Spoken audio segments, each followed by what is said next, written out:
Assalamualaikum. Materi selanjutnya kita akan membahas tentang garis dan sudut.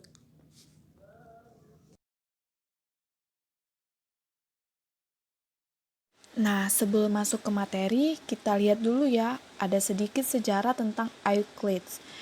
Euclides ini disebut sebagai bapak geometri yang merupakan ahli matematika pada zaman Romawi kuno. Banyak loh yang udah menjadi buku-buku karangannya menjadi hasil karya yang sangat penting dan menjadi acuan dalam pembelajaran ilmu geometri. Nah, baru selanjutnya kita masuk ke materi garis dan sudut. Nah, selanjutnya kita akan ke materi pertama ya, yaitu tentang hubungan antara titik, garis, dan bidang. Dalam ilmu geometri, terdapat beberapa istilah atau sebutan yang tidak memiliki definisi, antara lain titik, garis, dan bidang. Meskipun ketiga istilah tersebut tidak secara formal didefinisikan, sangat penting disepakati tentang arti istilah tersebut. Perhatikan gambar 7.2 berikut ini ya. Kita lihat nih gambarnya. Yang pertama ada gambar titik, itu gambar titik A. Terus yang kedua ada gambar garis, itu namanya garis G atau garis RS. Kita lihat ya di garis. Terus yang ketiga ada bidang alfa atau bidang KLM. Nah, titik sendiri dapat digambarkan dengan memakai tanda noktah. Sebuah titik dinotasikan atau diberi nama dengan huruf kapital, misalkan titik A, titik B, titik C, dan sebagainya. Adapun garis direpresentasikan oleh suatu garis lurus dengan dua tanda panah di setiap ujungnya yang mengindikasikan bahwa garis tersebut panjangnya tak terbatas. Nah, sedangkan garis itu dinotasikan dengan huruf kecil. Yang ketiga ada bidang datar kan tadi. Nah, bidang datar itu merupakan suatu daerah yang panjang dan lebarnya tak terbatas. Lihat ya pada gambar 7.2 tadi, bidang alfanya memiliki luas yang tak terbatas. Nah, selanjutnya hubungan titik dan garis. Hubungan antara titik dan garis dapat terjadi dalam dua kondisi. Yang pertama, titik terletak pada garis, dan yang kedua, titik terletak di luar garis. Titik yang terletak pada garis apabila titik tersebut ada pada garis. Contohnya, pada gambar 7.3 yang A, itu memperlihatkan titik A yang terletak di garis L, atau titik tersebut menjadi bagian dari garis. Sedangkan yang 7.3 yang gambar B memperlihatkan letak titik B di luar garis. Titik di luar garis apabila titik tersebut tidak menjadi bagian dari garis. Yang kedua, hubungan antara titik dan bidang. Pada PPT sebelumnya berlaku pula untuk hubungan titik dengan bidang yang ini ya. Titik terletak pada bidang atau titik tersebut menjadi bagian bidang. Perhatikan gambar 7.4. Titik D tidak terletak pada bidang beta, sedangkan titik C terletak pada bidang alfa. 3. Hubungan antara garis dan bidang. Hubungan antara garis dan bidang dapat diklasifikasikan menjadi 3, yaitu 1. Garis letak pada bidang, 2. Garis tidak pada bidang, dan 3. Garis menembus atau memotong bidang. Kita lihat gambar yang pertama. Gambar yang pertama ini, letak garis L pada bidang, membagi titik-titik pada bidang menjadi dua bagian bidang.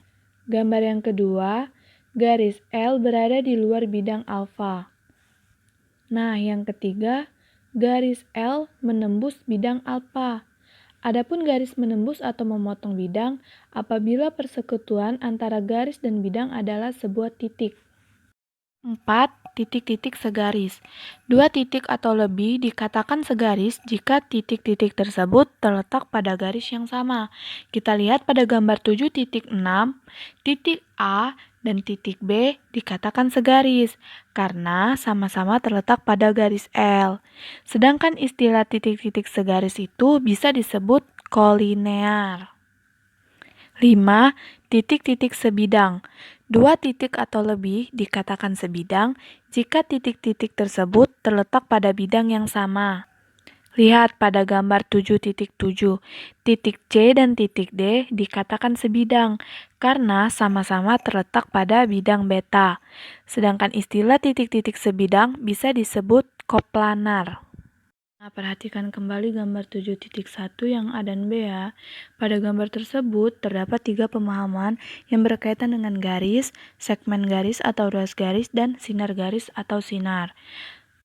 Nah, kita lihat pada gambar 7.8, itu adalah garis yang melalui titik A dan B yang disebut garis AB, dinotasikan dengan AB, garis atasnya tanda panah di kedua ujung. Nah, tanda panah pada kedua ujung AB artinya dapat diperpanjang sampai tak terbatas. Gambar 7.9 itu adalah ruas garis atau segmen AB, disimbolkan AB garis atas, dengan titik A dan B merupakan titik ujung ruas garis AB. AB merupakan bagian dari garis AB. Nah, kita perhatikan lagi gambar 7.10, itu adalah sinar garis AB, disimbolkan dengan AB garis atas AB tanda panah. Memiliki titik pangkal A, tetapi tidak memiliki titik ujung. Sinar garis AB merupakan bagian dari garis AB.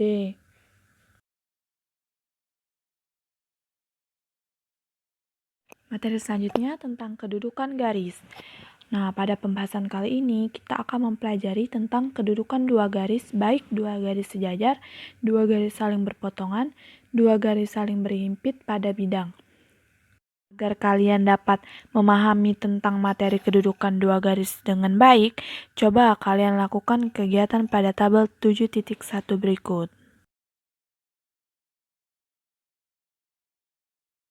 Nah, untuk memperdalam pengetahuan kalian tentang kedudukan dua garis, perhatikan dan pahamilah contoh berikut. Untuk membantu kita memahami lebih mudah tentang kedudukan garis, mari cermati gambar 7.14 di bawah ini. Nah, pada gambar 7.14 yang pertama, titik P merupakan titik potong yang terbentuk dari dua garis L dan garis K. Sedangkan pada gambar 7.14 yang 2, titik P merupakan titik potong yang terbentuk dari tiga garis K, L, dan M. Untuk gambar pertama 7.14, terdapat 4 daerah yang terbentuk oleh hasil perpotongan garis K dan garis L. Dan gambar 7.14 yang kedua menghasilkan 6 daerah yang terbentuk oleh hasil perpotongan ketiga garis tersebut. Perhatikan gambar 7.15 berikut ini ya. Nah, garis-garis pada gambar 7.15 berikut menjelaskan tentang sifat-sifat garis saling sejajar pada satu bidang. Kita lihat gambar pertama, melalui sebuah titik K di luar garis A hanya dapat dibuat tepat satu garis yang sejajar dengan garis A. Gambar kedua, jika garis C memotong garis A dan A sejajar B, maka garis C pasti memotong garis. Gambar yang ketiga, jika garis A sejajar B dan B sejajar C, maka A dan C pasti sejajar. Garis selanjutnya, membagi ruas garis menjadi beberapa bagian sama panjang. Nah, salah satu cara untuk membagi sebuah garis menjadi beberapa bagian sama panjang adalah dengan cara melukis garis tersebut dengan bantuan jangka. Bagaimana caranya? Siapkan pensil, penggaris, dan jangka kalian ya. Amatilah baik-baik kegiatan berikut ini. Pertama, membagi garis menjadi beberapa bagian sama panjang. Gunakan penggaris untuk membagi sebuah ruas garis menjadi beberapa bagian sama panjang. Kemudian, ikutilah langkah-langkah pada tabel 7.2 berikut ini ya.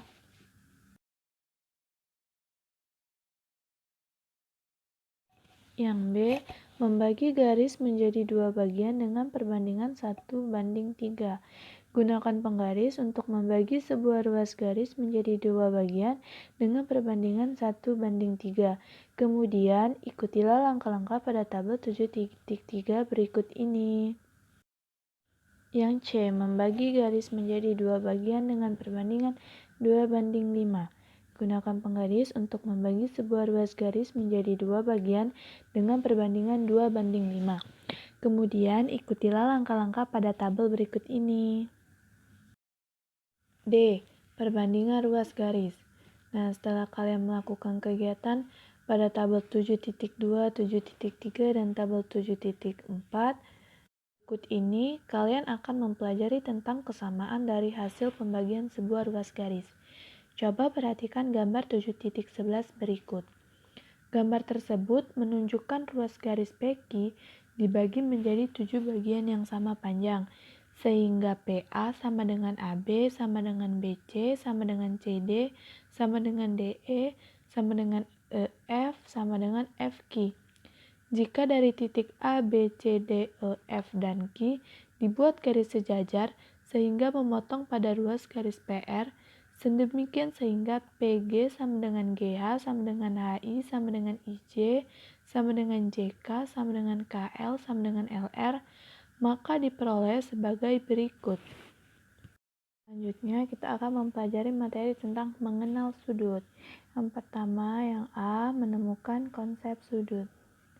Sudut terbentuk karena dua sinar garis bertemu pada satu titik. Misalnya pemanah. Sudut terbentuk antara tangan dengan badan pemanah. Untuk gambar pemancing, garis bantu merah sengaja ditambah untuk menunjukkan lebih jelas sudut yang terbentuk antara pancingan dengan bidang datar. Secara matematis, hubungan sinar garis dan titik sudut diilustrasikan sebagai berikut.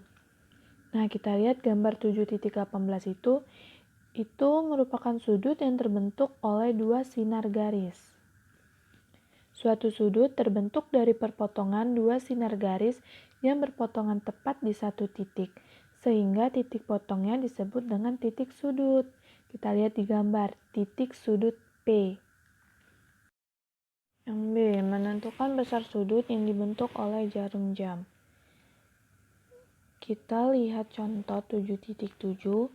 Tentukan ukuran sudut yang dibentuk oleh jarum jam dan jarum menit ketika menunjukkan pukul 2. Nah, alternatif penyelesaiannya, dengan memperhatikan gambar 7.19, kita dapat melihat bahwa pukul 2, jarum jam menunjuk ke arah bilangan 2 dan jarum menit menunjuk ke arah bilangan 12. Sehingga sudut yang terbentuk adalah 1/6 putaran penuh. Kita tulis 1/6 dikali 360 derajat sama dengan 60 derajat. Jadi, sudut yang terbentuk oleh jarum jam dan jarum menit ketika pukul 2 adalah 60 derajat. Selanjutnya, mari kita cermati pengukuran sudut yang terbentuk oleh jarum jam dan jarum menit pada waktu-waktu yang lain. Perputaran selama 12 jam jarum jam berputar sebesar 360 derajat. Akibatnya, pergeseran tiap 1 jam adalah 360 derajat dibagi 12 sama dengan 30 derajat. C. Penamaan sudut. Secara matematis, penamaan sudut diperlukan untuk mempermudah penamaan sudut untuk kajian selanjutnya. Mari kita lihat gambar 7.22 berikut ini. Dari gambar 7.22, BA dan BC disebut kaki sudut. Titik B adalah titik sudut.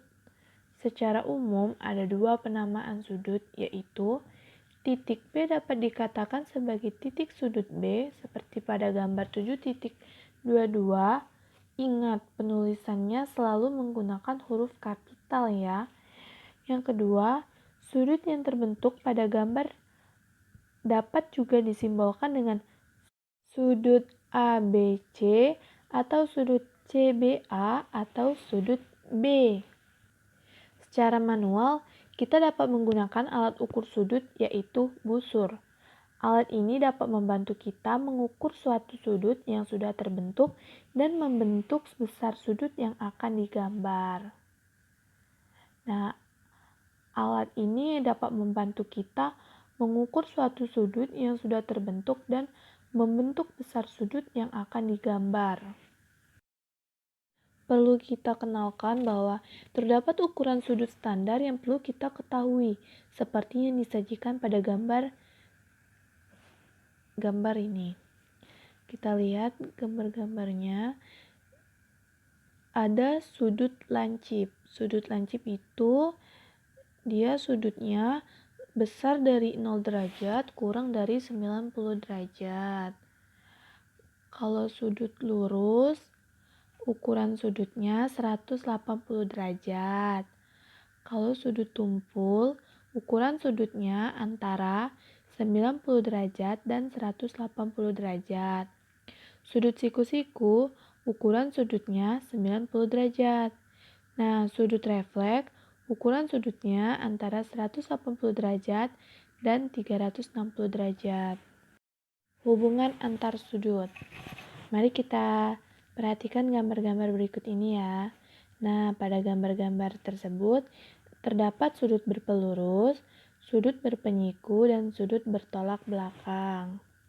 Pada kegiatan kali ini, kita akan mempelajari ketiga bentuk hubungan antar sudut tersebut yang rinciannya dikemas dalam kasus-kasus berikut ini. A. Sudut berpelurus dan sudut berpenyiku. Kita ke contoh soal 7.10. Gambarnya itu sudut berpenyiku. Nah, gambar di atas menunjukkan bahwa sudut AOB sebesar R derajat, sudut BOC sebesar S derajat. Kalau kita jumlahkan sudut AOB ditambah sudut BOC sama dengan 90 derajat. Sudut AOB sama dengan 90 derajat dikurang sudut BOC. Sudut BOC sama dengan 90 derajat dikurang sudut AOB. Nah, hubungan antara sudut BOC dan sudut AOB disebut sudut berpenyiku. Selanjutnya, contoh 7.11. Gambar 7.32 di atas menunjukkan bahwa T ditambah U sama dengan 180 derajat. T sama dengan 180 derajat dikurang U sama dengan 180 derajat dikurang T.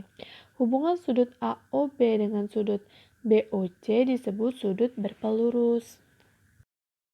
B. Pasangan sudut yang saling bertolak belakang. Mari kita perhatikan gambar berikut ini ya. Kita lihat pasangan sudut AOB dan sudut COD dan pasangan sudut BOC dan sudut AOD itu merupakan sudut-sudut yang bertolak belakang. C. Hubungan sudut-sudut pada dua garis sejajar. Kita lihat gambar 7.41. Garis K dan L merupakan dua garis sejajar dan dipotong oleh satu garis M. Nah, untuk mengetahui cara menentukan besar sudut-sudut tersebut, kita amati tabel 7.5 dulu ya. Kita lihat nomor 1 itu didapat nilai X-nya sama dengan 40 derajat. Nah, pasti kalian bertanya-tanya kan, bagaimana cara menemukan nilai X-nya? Nah, sebelum kalian melakukan kegiatan menjawab dan menggali informasinya dan menalar, sebaiknya kita perhatikan terlebih dahulu tabel 7.6 ya.